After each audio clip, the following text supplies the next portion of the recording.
15년 전의 얘기입니다. 옷가게에 장사를 하는 분이 찾아와서 상담을 요청하였습니다. 이상하게 장사가 안 된다는 겁니다. 어디 가서 사주를 보면 대부분 자기 운이 좋다라고 얘기 들었고, 옷가게 계약을 할 때도 역술인으로부터 남쪽이 길하다라는 얘기를 듣고 그 남쪽 방향을 택해서 신중하게 시작을 했었는데 이상하게 장사가 안 된다는 겁니다. 그래서 용하다는 어느 점집을 갔더니 구슬해야 된다고 하는데, 그렇게 구슬하면 옷가게 장사가 잘 되겠는지, 또한 한편 어디서 듣기로 이상하게 뭔가 잘 안 풀릴 때 이사를 하는 것도 좋은 방법 중의 하나라고 하는데, 과연 그 말이 맞는 말인지 질문해 왔었습니다. 이런 경우가 있지요. 장사를 하고 사업을 하는데 이상하게 일이 잘 안 풀어지는 겁니다. 사는 집도 마찬가지죠. 이사한 이후에 원인 없이 몸이 아프거나 자잘한 사고들이 뒤따르며 골치가 아파집니다. 원인이 무엇일까요? 별다른 이유가 없이 장사가 잘 안 되거나, 이사한 이후에 몸이 아프거나 꿈자리가 사나울 때 터 때문일 수가 있습니다. 가게 터, 집터 때문인 거죠. 그러므로 원인 없이 뭔가 안 풀어지고 힘들 때 이사하면 괜찮다라는 얘기도 맞는 말에 해당합니다. 터 자체에 문제가 있으면 구설해도 소용이 없어요.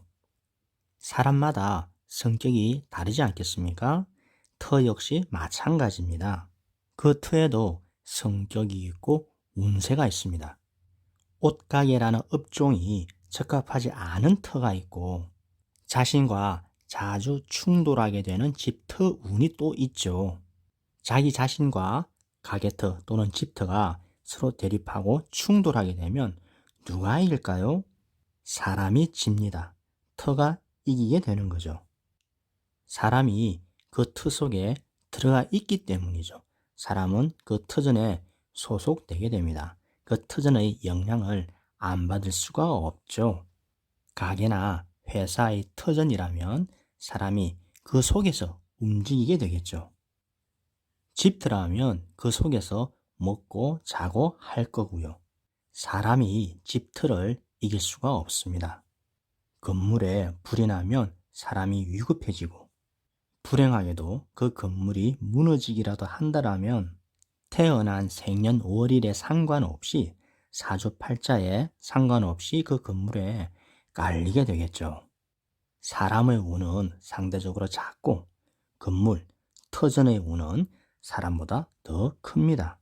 그러므로 옷가게 장사하시는 분은 생년월일, 사주팔자의 운세가 좋지만, 또한 자신이 선택한 업종도 상당히 유효하지만 현실적으로, 결과적으로 안 좋게 될 수가 있죠. 이러면서 터 자체와 문제가 있거나 자신과 부딪힐 때 답이 없습니다.